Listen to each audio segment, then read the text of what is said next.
കൊല്ലം Thevalakkara boys സ്കൂളിൽ വിദ്യാർത്ഥി ഷോക്കേറ്റ് മരിച്ചതിൽ KSEB ചീഫ് സേഫ്റ്റി കമ്മീഷണറുടെ റിപ്പോർട്ട് വൈദ്യുതി മന്ത്രി തള്ളി. വീഴ്ച വരുത്തിയ ഉദ്യോഗസ്ഥർ ആരെന്ന റിപ്പോർട്ടിലില്ല എന്ന് മന്ത്രി കുറ്റപ്പെടുത്തി.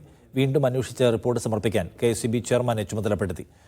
വിദ്യാർത്ഥി മരിച്ചതിൽ വ്യക്തിപരമായ ആരും ഉത്തരവാദിയല്ലെന്നാണ് സേഫ്റ്റി കമ്മീഷണറുടെ report. KSEB chief safety commissioner Praveen MA ആണ് തേവലക്കര അപകടം സംബന്ധിച്ച് ചെയർമാന് റിപ്പോർട്ട് കൈമാറിയത്. ആരെയും കുറ്റപ്പെടുത്താത്ത, എങ്ങും തൊടാത്ത റിപ്പോർട്ടിൽ ആർക്കെതിരെയും നടപടിക്ക് ശുപാർശയില്ല. ജൂലൈ 17-നാണ് 8ാം ക്ലാസ്സുകാരൻ മിഥുൻ ഷോക്കേറ്റ് മരിച്ചത്.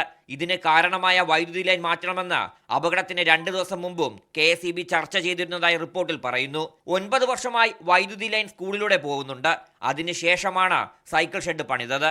അതുകൊണ്ട് ഏതെങ്കിലും ഒരു ഉദ്യോഗസ്ഥന്റെ മാത്രം വീഴ്ചയായി ചൂണ്ടിക്കാണിക്കാനാവില്ലെന്നും റിപ്പോർട്ട് പരാമർശിക്കുന്നു.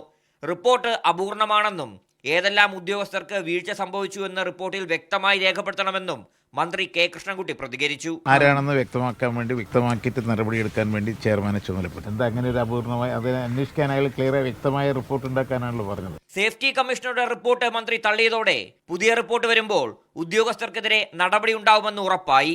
അപകടത്തിൽ ഇലക്ട്രിക്കൽ ഇൻസ്പെക്ടറേറ്റിന്റെ അന്വേഷണവും തുടരുകയാണ്. ഈ റിപ്പോർട്ട് പൂർത്തിയാവാൻ ഇനിയും സമയമെടുക്കും. മീഡിയ 1 തിരുവനന്തപുരം.